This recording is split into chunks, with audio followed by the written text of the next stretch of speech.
مسجدوں سے نا شب برات کی رات، شب قدر کی رات چیخوں کی آوازیں آتی ہیں، لوگ اتنا روتے ہیں نا. رونا چاہیے، کم روتے ہیں، زیادہ رونا چاہیے.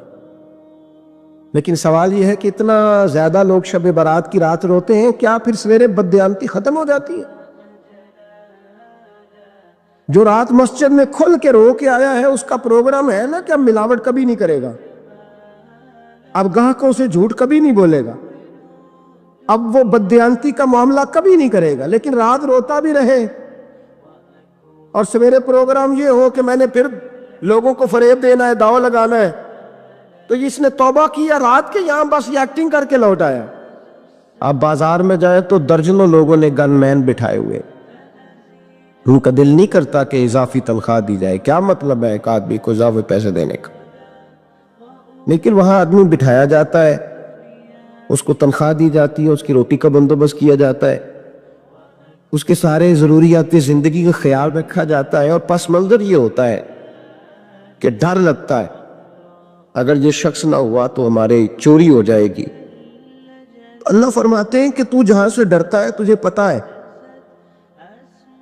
تو اس طرح کر کہ مجھ سے بھی اتنا ڈر جتنا ڈرنے کا حق ہے. یہ جھوٹ موٹ کا ڈراوا پیدا کر کے ہو اللہ معاف کرے جی. اچھا جناب، ڈرتے ہیں آپ اللہ تعالیٰ سے، آپ نے تو کانوں کو ہاتھ لگائے، تو پھر آپ کیا کر رہے ہیں؟ اللہ معاف کرے جی میں تو بات نہیں کرتا، بس 2-4 آدمیوں کی پگڑی اچھالوں گا، اس سے زیادہ نہیں. ڈر لگتا ہے جی بات کرتے ہو، 15-20 آدمی بس میرے قابو آئے. یہ کس قسم کا ڈر؟ ڈرنے کا حکم دیا. اور میرے رسول کریم سید عالم صلی اللہ تعالی علیہ وآلہ وسلم نے ارشاد فرمایا کہ تو رب کریم سے دنیا میں ڈر جا. اس طرح ڈرنے کا حق ہے. جب قیامت کا دن آئے گا تو اللہ تجھے ڈرائے گا نہیں، بلکہ اپنی رحمت کی چھاؤں میں جنت میں داخل کر دے گا. یہاں ڈر. ایک جگہ تو اللہ نے فرمایا ڈرو، اور کچھ جگہوں پہ فرمایا کہ جو میرے علم والے بندے ہیں نا، جن کو میں نے علم دیا ہے، عالم ہیں، ان کے بارے میں فرمایا کہ ان کے دلوں میں میری خشیت ہے. انما یخشی اللہ من عبادہ العلماء. اللہ کے بندوں میں سے جو علم والے ہیں وہ اللہ کی خشیت رکھتے.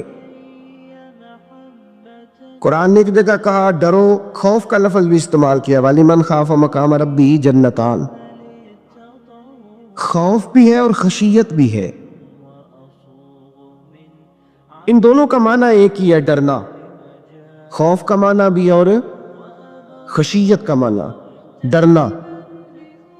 جب آپ علماء لغت کو پڑھیں گے، عربی ادب کو جاننے والے لوگوں کا مطالعہ کریں گے، تو انہوں نے یہی لکھا ہے کہ ان دونوں کا معنی ڈرنا ہے. میری طرف دیکھیے، توجہ کرے، کچھ سمجھانے لگا ہوں، اس نقطے کو ضرور سمجھیے گا. خشیت کا معنی بھی ڈرنا ہے، خوف کا معنی بھی. لیکن جب صوفیاء کے پاس جائیں نا، صوفیاء جو قرآن و سنت کی روح کی تفسیر کرنے والے ہیں، تو وہ کہتے ہیں نہیں، خشیت اور خوف میں فرق ہے. خوف اور ہوتا ہے، خشیت صوفیاء اس کی تفسیر اور کرتے ہیں. وہ کہتے ہیں خوف بھی ہوتا ہے اور خشیت بھی ہوتی ہے، الگ الگ چیزیں ہیں، ایک نہیں. بڑی خوبصورت بات ہے، اگر آپ سمجھ گئے تو آپ کو فائدہ دے گی. صوفیاء یہ کہتے ہیں کہ بھائی خوف ہوتا ہے اپنے گناہوں کا، کہ میں نے یہ گناہ کیے ہیں، اگر اللہ نے مجھ سے پوچھا تو مجھے بڑا خوف آتا ہے مار پڑے، یہ خوف ہے. پھر سمجھ لے، ایک آدمی نے حرام کا مال اکٹھا کیا ہے زندگی میں، معاذ اللہ اس نے بڑے پاپ کیے، گناہ کیے، شراب پی، بدکاری کی، معاذ اللہ تعالیٰ ثم معاذ اللہ. اب اسے ڈر لگ رہا کہ اللہ تبارک و تعالیٰ نے پوچھا تو میں کیا جواب دوں گا. یہ خوف ہے. اور خشیت یہ ہے کہ ایک آدمی سارا دن نماز پڑھتا ہے، روزہ رکھتا ہے، عبادت کرتا ہے، اللہ کو یاد کرتا ہے، پھر بھی ڈرتا ہے. یہ خشیت ہے، یہ خشیت ہے. جو گناہوں سے ڈرے وہ خوف ہے، اور جو رب کی ناراضگی سے ڈرے وہ خشیت ہے. جو کہے یار میرا رب کہیں ناراض نہ ہو جائے، میرا رب کہیں مجھ سے، بڑی خوبصورت مثال دی۔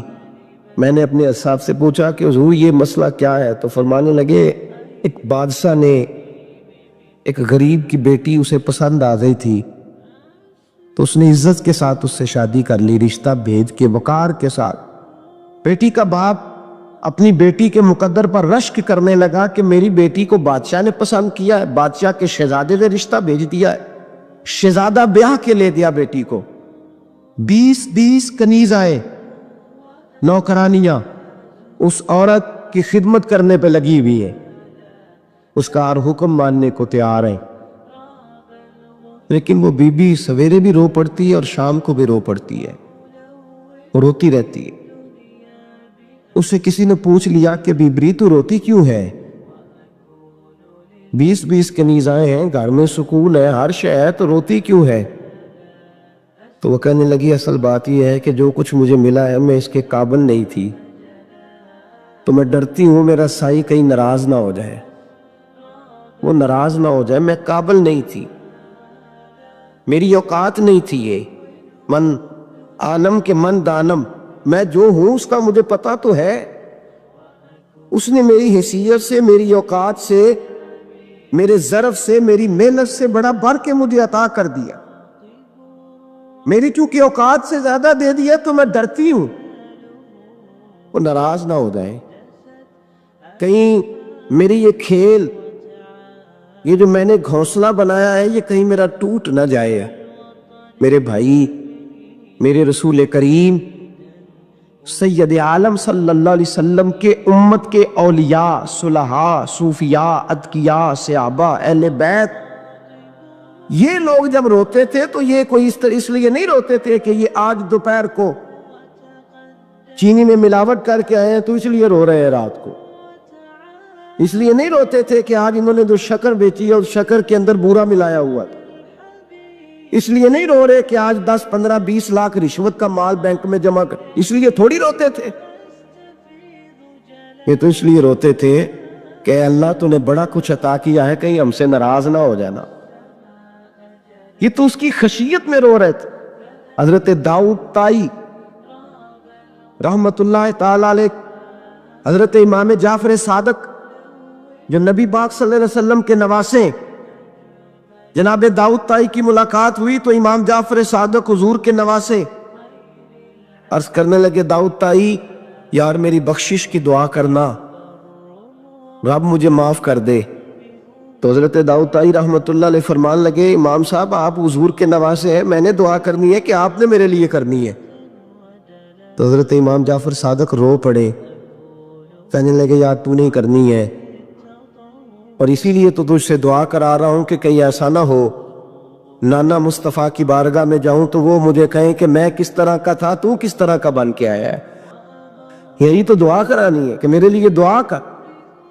جو جتنا بڑا ہوتا تھا نا اتنی زیادہ خشیت ہوتی، اور گناہگار کے تو اللہ تبارک و تعالیٰ بعضوں کا سزا دیتا ہے، آنسو شلب ہو جاتے، اس کو تو اپنے گناہوں پہ رونا ہی نہیں آتا، وہ تو روتا ہے بچہ نہ ہو تب روتا ہے، وہ تو روتا ہے پیسے نہ ہو تب روتا ہے، وہ تو اس وقت روتا ہے جب اس کا مال چلا جائے، اس کو تو بعضوں کا گناہگار کو تو بعضوں کا سزا ملتی، اللہ فرماتے تو دنیا کے لیے روئے گا میرے لیے نہیں رو سکتا۔ اور جو رب کریم کے بندے ہوتے ہیں انہیں اللہ کہتا ہے تو دنیا سے بے نیاز ہے، تیری آنکھ سے آنسو جب بھی ٹپکے یا میرے لیے ٹپکنا چاہیے یا محمد مصطفیٰ کے لیے ٹپکنا چاہیے۔ آپ اگر اس بات کو تھوڑا سا غور کے ساتھ سمجھے تو تمام اولیاء صلحاء کیا یہ رو رہے تڑپ رہے، کیا اس کی وجہ تھی؟ نمازیں کم رہ گئی تھی، روزوں میں کمی تھی، فرائض ادا نہیں کرتے تھے کہ رویا کرتے تھے؟ کیوں روتے تھے؟ حضرت سیدنا عمر فاروق رضی اللہ تعالیٰ عنہ کے بارے میں صحابہ کہتے جناب عمر فاروق جب نماز پڑھاتے اتنا رویا کرتے تھے کہ 7ویں صف تک ان کے رونے کی آواز جایا کرتی، 7ویں صف تک ان کے رونے کی آواز جاتی۔ ہم لوگ بن کے بیٹھ گئے ہیں، ہم لوگ بن کے بیٹھ گئے، ہم یہ سمجھتے نہیں کہ ہماری حیثیت کیا تھی اور رب کریم نے ہمیں نوازا کیا ہے۔ آپ پڑھیے کتابیں، میرے رسول پاک صلی اللہ علیہ وسلم فرماتے ہیں میرا عمر جس گلی سے گزرے شیطان رستہ بدل جاتا ہے. نبی پاک فرماتے ہیں میرا عمر جب تک دنیا میں رہے گا دوزخ کو تالا لگا رہے گا. اس صاحب اسد الغابہ نے لکھا ہے نبی پاک صلی اللہ علیہ وسلم نے حضرت جبریل امین کو بلایا, فرمایا چل میرے عمر کی شان بیان کر. تو حضرت جبریل امین علیہ السلام عرض کرنے لگے یا رسول اللہ صلی اللہ علیہ وسلم 950 سال اگر اللہ مجھے عمر دے, 950 سال رب عمر دے, اور پھر بھی میں عمر فاروق کے فضائل بیان کروں تو میں نہیں کر سکتا. عمر کی شان میں نہیں بیان کر سکتا, 950 سال بھی اگر میری عمر ہو. نبی پاک نے فرمایا پھر میرے ابو بکر کے بارے میں. عرض کی یا رسول اللہ ابو بکر کی تو بات اس سے بہت آگے کی ہے نا. وہ نبی پاک کتنی عظمت بیان کر رہے ہیں, کس قدر زیادہ رسول کریم صلی اللہ تعالی علیہ وآلہ وسلم ان کی عظمت بیان کرتے ہیں. حضرت عمر کیا کہتے ہیں, وہ لوگوں کو بتاتے پھرتے ہیں کہ تم نے دیکھا ہے نا میری کتنی عظمت ہے, وہ یہ نہیں کہتے. حضور فرماتے ہیں عمر کی بڑی شان بڑی شان بڑی شان. اور عمر کے پاس جب بھی کوئی جاتا ہے کہتے ہیں عمر آپ کا کیا مقام ہے, تو عمر فرماتے ہیں میں تو اونٹ چرانے والے کا بیٹا ہوں, میں تو اونٹ چرانے والے کا بیٹا ہوں, میں تو اونٹ چرایا کرتا تھا, میں تو 10 اونٹ نہیں سنبھال سکتا. حضرت فاروق اعظم رضی اللہ تعالیٰ عنہ سے کو پوچھتے جناب عمر آپ کا کیا حال ہے, تو آپ فرماتے یہ تو میرے مقدر ہے کہ میری بہن نے قرآن سنایا تو میں در رسول تک پہنچ گیا, ورنہ مجھے پوچھنے والا کوئی نہ ہوتا. کبھی جناب علی المرتضیٰ کا بازو پکڑ کے کہتے ہیں علی تو نہ ہوتا تو عمر ہلاک ہو جاتا. بھائی حضور شانیں بیان کرتے. نبی پاک کہتے ہیں میرے ابو بکر نے احسانات کیے, بڑے احسانات کیے, میں نے سب کا بدلہ چکا دیا, ابو بکر کا نہیں چکایا. اللہ کی بارگاہ میں عرض کروں گا یا اللہ تو ہی اسے بدلے دے. اور جناب ابو بکر صدیق سے کوئی پوچھتا ہے ابو بکر آپ کا کیا حال ہے, ابو بکر صدیق فرماتے ہیں مجھ سے میرے اندر کا عالم نہ پوچھو, اگر قیامت کے دن اعلان ہوا نا کہ سارے لوگ بخشے گئے ایک باقی بچا ہے تو مجھے ڈر لگتا ہے اکیلا ابو بکر ہی بچ جائے گا جو نہیں بخشا جائے گا. مجھے ڈر آتا ہے. او بھائی بن کے بیٹھ گئے لوگ, لوگوں کو پوچھ کر کے دیکھے کہتے ہیں کیا پاپ کیا ہے, کیا ہو گیا ہے. خشیت سے کانپتی ہوئی روحیں, تڑپتے ہوئے میرے رسول پاک کے غلام, اولیاء اللہ صوفیاء کرام کے رونگٹے کھڑے ہیں رب کریم کے خوف سے. جو جتنا مالک کو جانتا ہے اتنا کانپ رہا ہے, اتنا ڈر رہا ہے. جس کی آنکھوں سے آنسو خشک ہے مطلب یہ ہے یہ رب کو جانتا ہی نہیں. اسے کیا خبر اس کا جلال کتنا ہے, اسے کیا خبر اس کا عذاب کتنا ہے, تو کیا جانے. ان بطش ربک لشدید, جب وہ پکڑتا ہے تو بڑا سخت پکڑتا ہے. حضرت عثمان غنی کو 3 دفعہ میرے نبی پاک نے فرمایا جنتی ہے, جنتی ہے. العثمان فی الجنہ, العثمان فی الجنہ, العثمان فی الجنہ. 3 دفعہ حضور نے جنت کی بشارت دی. میرے مصطفیٰ کریم نے فرمایا میرا عثمان گلی سے گزرے تو فرشتے بھی اس کی حیا کرتے ہیں. جناب عثمان غنی جن کو میرے نبی نے 2 بیٹیاں دے کے کہا عثمان میری 100 بیٹی بھی ہوتی, ایک کے بعد دوسری انتقال کرتی جاتی تو میں ساری تیرے نکاح میں دینے کا. وہی حضرت عثمان غنی قبر پہ کھڑے ہیں حضور کے وصال کے بعد, ایک قبر پہ کھڑے, آنکھوں سے آنسو جاری ہے, داڑھی ساری آنسوؤں سے بھر گئی ہے, روتے ہی جاتے ہیں, روتے ہی جاتے ہیں. غلام کہتا عثمان یار رونا ہمیں چاہیے, رونا ہمیں چاہیے, جن کو کوئی بشارت نہیں اور آپ کو تو 3 بشارتیں, روتے کیوں ہو.